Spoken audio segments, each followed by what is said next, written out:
Hello friends, welcome back to Pragati Mantra classes. My name is Shivangi Agrawal. So students, जैसे कि हमारी maths की वीडियो लेक्चर सीरीज चल रही थी और हमने एक अपना चैप्टर खत्म किया था जिसका नाम था क्वाड्रिलेटर, और आज हम एक उसी से मिलता जुलता चैप्टर शुरू करने वाले हैं जिसका नाम है साइक्लिक क्वाड्रिलेटर यानी कि चक्रीय चतुर्भुज। तो अभी आखिर चक्रीय चतुर्भुज क्या होता है, नाम से हमें क्या समझ में आ रहा है, इसके बारे में डिस्कस करते हैं। तो कुछ तो इस सुनने में चतुर्भुज जैसा ही लग रहा है, मतलब यहाँ पे भी हमें एक ऐसी फिगर मिलने ही वाली है कि जिसमें हमारे पास 4 साइड्स होंगी, 4 एंगल होंगे, ठीक है, 4 इसी तरीके से हमारे पास वर्टिसेस होंगे। ये सब चीज़ें तो हमें मिलेंगी, लेकिन इसकी खास बात क्या है कि इसके जो इस बार चारों बिंदु होंगे ना, वो एक वृत्त पर ही स्थित होंगे। ऐसे ही चतुर्भुज को हम क्या बोलते हैं? चक्रीय चतुर्भुज। क्या बताया मैंने आपको कि एक ऐसा चतुर्भुज जिसके चारों शीर्ष किसी एक वृत्त पर आते हों, ठीक है, किसी एक वृत्त पर लाई करते हों, उसी को हम बोलते हैं साइक्लिक क्वाड्रिलेटरल। ठीक है, इतनी बात समझ में आती है। फिगर में भी हमें ये चीज़ साफ साफ दिखाई दे रही है। अब हम बात करते हैं कि अगर हमें इसका क्षेत्रफल निकालना हो, किसका क्षेत्रफल निकालना हो, इस चक्रीय चतुर्भुज का क्षेत्रफल निकालना हो, तो हम कैसे निकालेंगे? क्योंकि अगर आप ध्यान से देख पा रहे हो कि ना तो ये रेक्टेंगल है, ना ये हमारे पास स्क्वायर है, ना ये रोम्बस है, ना पैरेललोग्राम है, ना ही ट्रेपेजियम है, तो कैसे निकालोगे आप इसका क्षेत्रफल? तो देखिए, इसके क्षेत्रफल के लिए एक अलग फॉर्मूला होता है। क्या? मान लीजिए कि अगर मैंने इसकी भुजाओं को मान लिया कि ये ए है, ये बी है, ये सी और ये डी, इस तरीके से मैंने इसकी अलग अलग भुजाएं मान ली, तो इसका जो सूत्र होता है स्टूडेंट्स, वो होता है क्षेत्रफल का, थोड़ा बड़ा सा है, हो सकता है बहुत सारे स्टूडेंट्स इसको पहली बार देख रहे हो। तो ये है हमारे पास s minus a, s minus b, s minus c, s minus d. अब यहाँ पे एक बात तो आपको समझ में आ रही होगी कि मैम हमें ए बी सी और डी तो समझ में आ गई कि हमारे पास भुजाएं हैं, लेकिन ये एस क्या है, एस कहाँ से आया? तो देखिए स्टूडेंट्स, इस एस का मतलब क्या है? इसका मतलब है हमारे पास सेमी पेरीमीटर। और सेमी पेरीमीटर का क्या मतलब होता है कि जो भी फिगर हमारे पास दी हुई है, जब हम उसका परिमाप निकाल के आधा कर देंगे, उसी को हम बोलते हैं सेमी पेरीमीटर यानी कि अर्ध परिमाप। तो यानी कि जो आपको एस यहाँ पर दिखाई दे रहा है, वो आप कैसे निकालोगे? पहले आप इन सारी भुजाओं का योग करोगे, उसको आप 2 से भाग कर दोगे, वो आ जाएगा हमारे पास सेमी पेरीमीटर। अब सारी वैल्यूज़ को बस आपको यहाँ पे पुट करते जाना है और आपका आंसर आ जाएगा। ये बिल्कुल उसी तरीके से है अगर जिस स्टूडेंट ने हीरोन्स फॉर्मूला को पढ़ा हुआ होगा। हीरोन्स फॉर्मूला में भी यही होता था कि एक ऐसे त्रिभुज का हमें एरिया निकालना होता था जिसमें कि तीनों भुजाएं हमारे पास अलग अलग होती थी। तो बिल्कुल उसी तरीके का फॉर्मूला हम यहाँ पर भी यूज़ करते हैं इसका क्षेत्रफल निकालने के लिए। अब देखो स्टूडेंट्स, अगर मैं अभी तक आपसे प्रीवियस ईयर की बात करूँ तो इस पार्ट से आपके कोई भी बहुत ज़्यादा क्वेश्चन नहीं पूछे गए हैं। जो क्वेश्चन आपसे पूछे गए हैं वो आपसे पूछे गए हैं सर्कल से, जो कि हमारे थर्ड सेम का भी पार्ट था, जिसमें हम लोगों ने सर्कल के बारे में भी पढ़ा और उससे रिलेटेड थ्योरम्स के बारे में भी पढ़ा। ठीक है, लेकिन फिर भी जितना भी हमारे अगर सिलेबस में साइक्लिक क्वाड्रिलेटरल दिया हुआ है, तो हमें इसकी सारी प्रॉपर्टीज़ को भी अच्छे से पढ़ना पड़ेगा। तो इसकी प्रॉपर्टीज़ क्या होती थी स्टूडेंट्स? सबसे पहली जो सबसे इंपॉर्टेंट प्रॉपर्टी और सबसे ज़्यादा यूज़ होने वाली प्रॉपर्टी, कि जो इसके अपोजिट यानी कि जो इसके विपरीत कोण होते हैं, उनका जो योग होता है वो 180 होता है। और ये आपका बहुत सारे क्वेश्चंस में यूज़ होने वाला है, तो इसको बहुत बिल्कुल स्टार मार्क कर लेना, अपनी कॉपी में नोट डाल के कहीं भी लिख लेना कि क्या, कि अगर मैं कहती हूँ विपरीत कोण यानी कि अपोजिट एंगल, तो एंगल P और एंगल R, इनका जो योग होगा वो 180 के बराबर होगा। ठीक है, और same to same angle Q plus angle S, ये भी हमारा किसके बराबर होगा? 180 के बराबर होगा। तो ये चीज़ें हम याद रखेंगे, ये हमारे क्वेश्चंस में हमें बहुत हेल्प करने वाली हैं। इस पार्ट से अभी तक मैं कहूँगी इतना कुछ खास क्वेश्चन आपसे नहीं पूछा गया, लेकिन इस पार्ट से आपके बहुत सारे क्वेश्चन आपसे पूछे गए हैं। ठीक है, तो इसको ध्यान रखेंगे। चलिए, ये तो था हमारे पास साइक्लिक क्वाड्रिलेटर।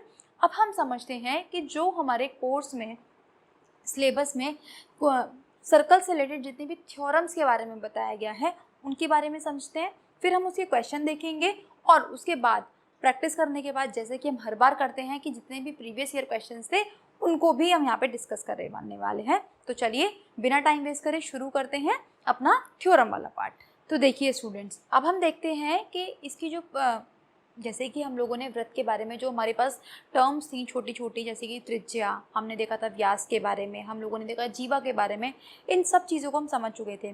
लेकिन अब हमें आगे बढ़ने के लिए कुछ और टर्म्स को पहले समझना पड़ेगा, फिर हम अपनी थ्योरम्स की तरफ चल पाएंगे। तो देखिए कैसे, देखो मैंने आपको एक चीज़ बताई थी यहाँ पे, परिधि। परिधि क्या थी कि अगर मैंने किसी बिंदु से चलना शुरू करा और मैं वापस से घूम के जब इसी बिंदु पर आ गई, तो ये थी हमारे पास परिधि। ठीक है। लेकिन जब अगर मैं इस परिधि का एक छोटा सा पार्ट ले लेती हूँ तो ये क्या बन जाता है, ये बन जाता है आर्क, यानी कि ये बन जाता है चाप। तो चाप क्या समझ में आया आपको कि जो हमारे पास परिधि होती है, जो सरकमफेरेंस होता है, जब हम उसका एक पार्ट ले लेते हैं उसी को हम बोल देते हैं आर्क।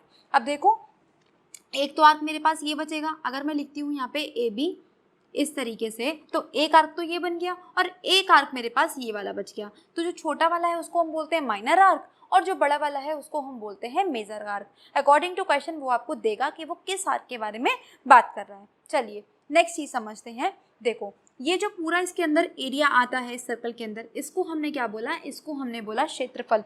लेकिन अगर हम इस क्षेत्रफल का एक छोटा सा पार्ट ले लें, यानी कि अगर मैं इस क्षेत्रफल का ये वाला पार्ट ले लेती हूँ तो इसे क्या बोलते हैं हम, इस क्षेत्रफल का खंड। अब देखो ये जो क्षेत्रफल का खंड है ये किसके द्वारा बना, ये एक जीवा के द्वारा बना, कॉर्ड के द्वारा बना, तो इसको हम क्या बोलते हैं, जीवा खंड, यानी कि इसको हम बोलते हैं सेगमेंट। सेगमेंट का मतलब क्या होता है, खंड, टुकड़ा।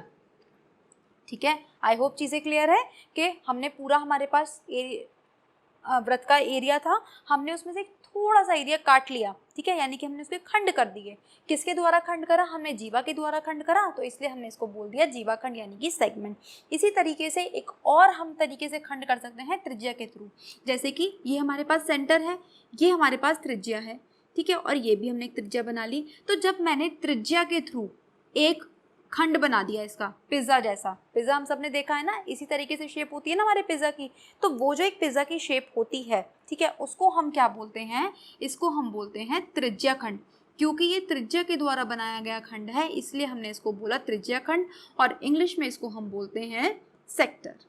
ठीक है, आई होप यहाँ तक आपको सारी चीज़ें क्लियर है। हमने 3 चीज़ें देखी, एक हमने आर्क देखा, एक जीवा खंड देखी और एक हमने त्रिज्या खंड देखा। जीवा खंड जीवा के द्वारा बनाया गया खंड जीवा खंड हो गया, त्रिज्या के द्वारा बनाया हुआ खंड त्रिज्या खंड हो गया।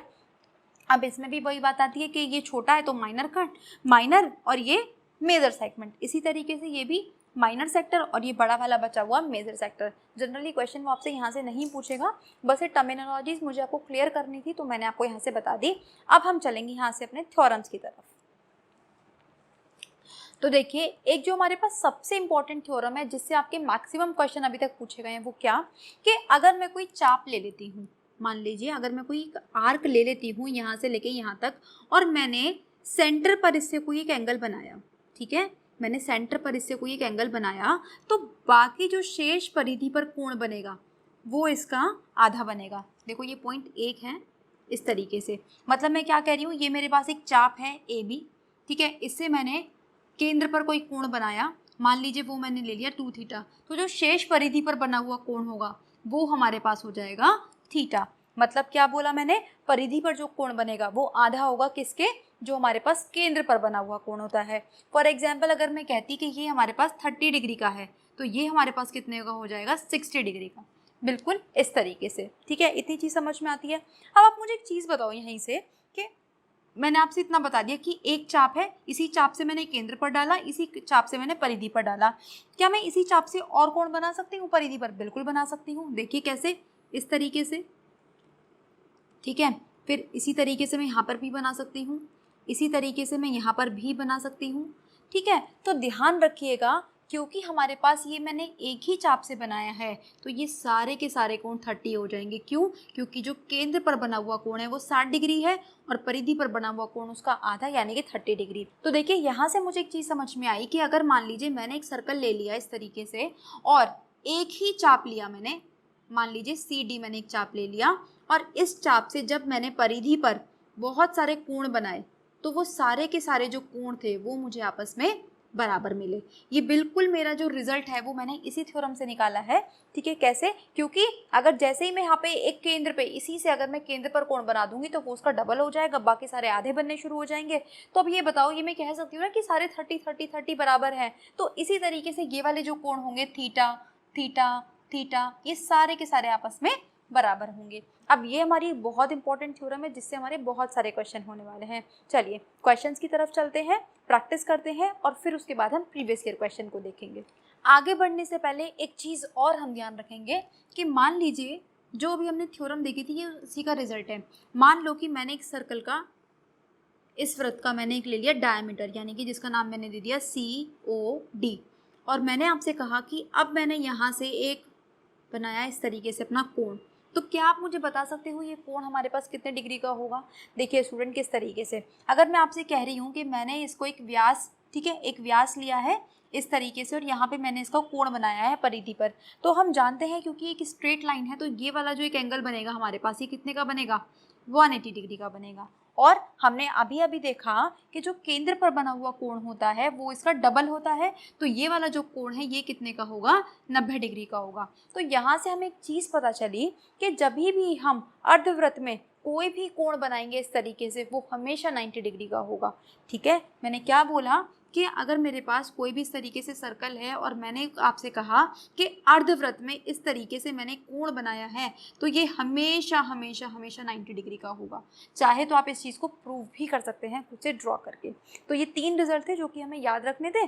अब हम देखते हैं क्वेश्चंस। तो जैसे कि मान लीजिए आपको यहाँ पे क्वेश्चन दिया हुआ है इस तरीके से कि एक सर्कल है, ये आपके पास इसका केंद्र है और इस तरीके से आपको यहाँ पे दिया हुआ है एक त्रिभुज और फिर आपको दिया हुआ है एक ये वाला, ठीक है। और आपसे बोला गया है कि इस जो त्रिभुज का नाम है वो है ABC, ठीक। और आपको ये वाला कोण दिया हुआ है 35 डिग्री, ठीक है जी। और आपसे बोला गया है कि OB और OC बराबर है, तब आपको OBC का मान याद करना है, ठीक है। तो देखो आप कैसे ज्ञात करोगे। अब यहाँ पे जितना भी हम लोगों का प्रीवियस नॉलेज है, यानी कि ट्रायंगल के बारे में, सर्कल के बारे में, वो सब हमें अप्लाई करना पड़ेगा इन ऐसे क्वेश्चंस को सॉल्व करने के लिए। देखो कैसे।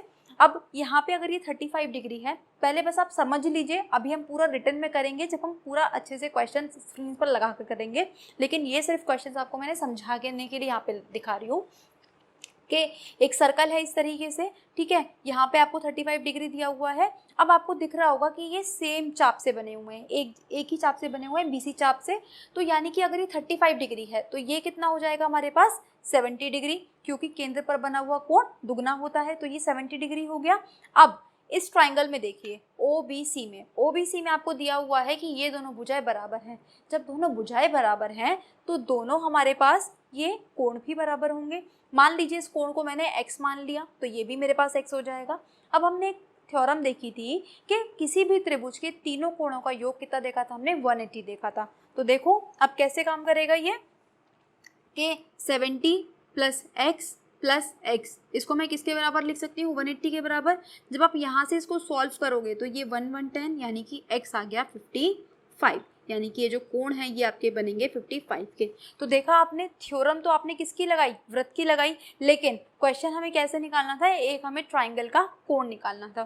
तो यहाँ पे इसीलिए मैंने आपसे बोला कि जितनी भी प्रीवियस नॉलेज है आपकी वो सारी की सारी यूज़ होगी। तो इसी टाइप से आपसे क्वेश्चन पूछे जाएंगे। 1-2 क्वेश्चन और देख लेते हैं इसी तरीके से। मान लीजिए इस बार आपसे क्वेश्चन दिया हुआ है कि हमारे पास एक वृत्त है और इस बार हमें उसने केंद्र पर बना हुआ कोण दे दिया, ये वाला कोण हमें दे दिया मान लीजिए 100 डिग्री, और हमसे पूछा गया है कि शेष परिधि पर जो बना हुआ कोण है, ये वाला जो कोण है ये कितने का होगा। तो अब हम जानते हैं, हम लिखेंगे प्रमेय के अनुसार जो शेष परिधि पर बना हुआ कोण होता है वो केंद्र पर बने हुए कोण का आधा होता है। तो ये 100 है, तो स्टूडेंट्स ये हो जाएगा हमारे पास 50। लेकिन बस यहाँ पे एक चीज़ का ध्यान रखिएगा कि ये जो दोनों पॉइंट्स हैं ये हमारे एक ही जगह से शुरू होने चाहिए। मतलब यहाँ पे सारी कंडीशन तभी फुलफिल होंगी जब ये जो चाप है हमारे पास, ये वाला जो आर्क है ये सेम रहेगा। कभी भी आप ऐसे प्रूफ नहीं कर सकते कि मान लो आपको इस तरीके से दे रखा था और इस तरीके से आपको एक क्वेश्चन दे दिया, तो आप नहीं कह सकते कि ये वाला जो एंगल होगा इसका डबल होगा। तब आप नहीं कह सकते। क्यों? क्योंकि देखो ये वाला चाप और ये वाला चाप ये दोनों हमारे पास अलग अलग हैं। चाप हमारे पास सेम होने चाहिए, तभी हमारे पास ये कंडीशन सेटिस्फाई करेगी। तो इससे रिलेटेड जो प्रैक्टिस के क्वेश्चंस हैं और प्रीवियस ईयर क्वेश्चन हम देखेंगे नेक्स्ट लेक्चर में। तब तक आप इन थ्योरम्स को रिवाइज करिए, क्योंकि आपको ये चीज़ नहीं है काफ़ी सारी, और काफ़ी सारी चीज़ें हैं अलग अलग जो कि आपको पढ़नी पड़ेंगी, तभी आप क्वेश्चंस को सॉल्व कर पाओगे। तो एक बार आप इसको देखिए, रिवाइज करिए। हम लोग नेक्स्ट लेक्चर में इसके क्वेश्चन आंसर्स देखेंगे। चलिए, आई होप आपको आज का लेक्चर भी अच्छा लगा होगा। अच्छा लगा है तो इसको लाइक करना ना भूलें, चैनल पर नए हैं तो सब्सक्राइब कर दें, बेल आइकन को प्रेस कर दें ताकि आने वाले सारे नोटिफिकेशंस आपको टाइम से मिलते रहें। आपको कोई डाउट है या डिस्कशन करना चाहते हैं तो हमारा टेलीग्राम चैनल से जुड़ सकते हैं, जिसका लिंक आपको डिस्क्रिप्शन बॉक्स में दिया हुआ है। मिलेंगे नेक्स्ट लेक्चर में, तब तक पढ़ते रहिए। All the very best.